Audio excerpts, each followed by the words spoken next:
Assalamualaikum warahmatullahi wabarakatuh. Perkenalkan, nama saya Arjuna Munir, perwakilan dari kelompok 9.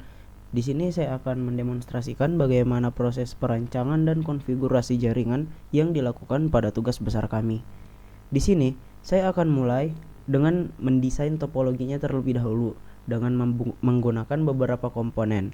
Yang pertama ada server, kemudian selanjutnya kita menggunakan 3 switch dan 6 router.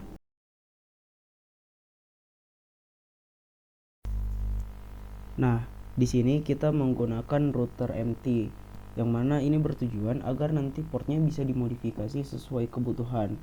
Di sini kita memulai dari port 1, yang mana itu membutuhkan 2 port untuk ke server dan ke next hop.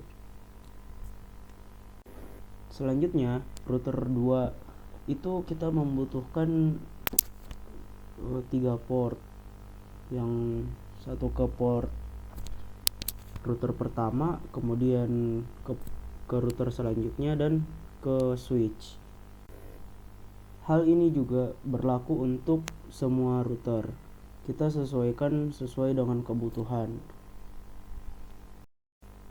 Kemudian setelah kita mengatur port di tiap router, kita menyambungkan kabel-kabel di antara server, router, switch hingga ke user.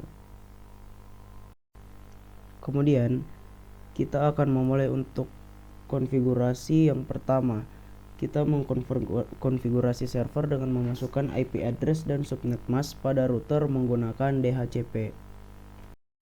Setelah itu, buka server untuk memilih DHCP agar IP address-nya muncul.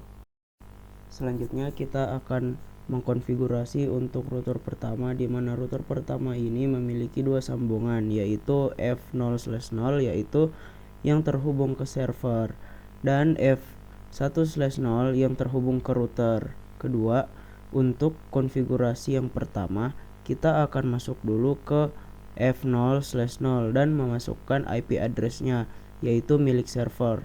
Lalu untuk F1/0 itu memiliki IP address 12.12.12.0/30 untuk router 1 dan juga router 2. Untuk router yang lainnya juga sama, kita harus mengkonfigurasi semua Ethernet yang terhubung dan memasukkan IP dari next hop-nya setelah semua router terkonfigurasi. Selanjutnya adalah mengkonfigurasi DHCP pada router yang terhubung dengan switch untuk semua area. Hal ini dilakukan agar memudahkan setiap PC mendapatkan alamat IP-nya. Setelah itu, aktifkan konfigurasi DHCP pada setiap PC-nya. Contohnya seperti berikut.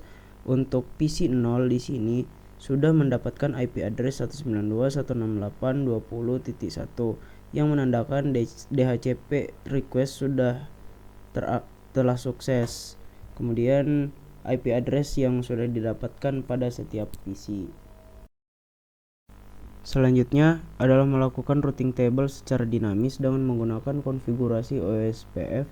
Untuk setiap router di sini kita memasukkan terlebih dahulu untuk IP routernya.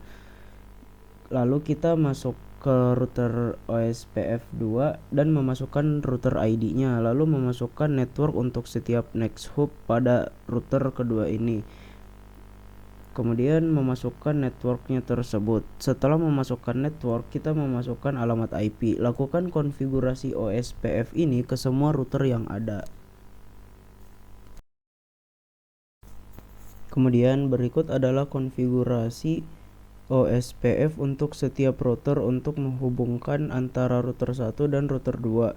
Itu menggunakan routing table statik, maka dari itu kita perlu memasukkan dahulu IP root-nya. Di sini kita menggunakan redistribute static subnet. Lalu kita mengkonfigurasi untuk router pertama dengan memasukkan network dan subnet mask-nya. Lalu next hop-nya.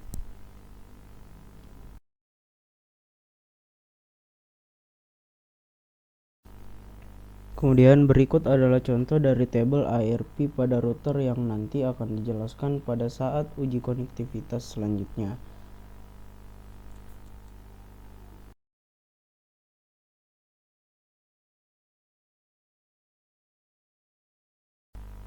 Baik, segitu dulu video pada kali ini. Kekurangannya mohon dimaafkan. Terima kasih. Wabillahi taufiq wal hidayah. Wassalamualaikum warahmatullahi wabarakatuh.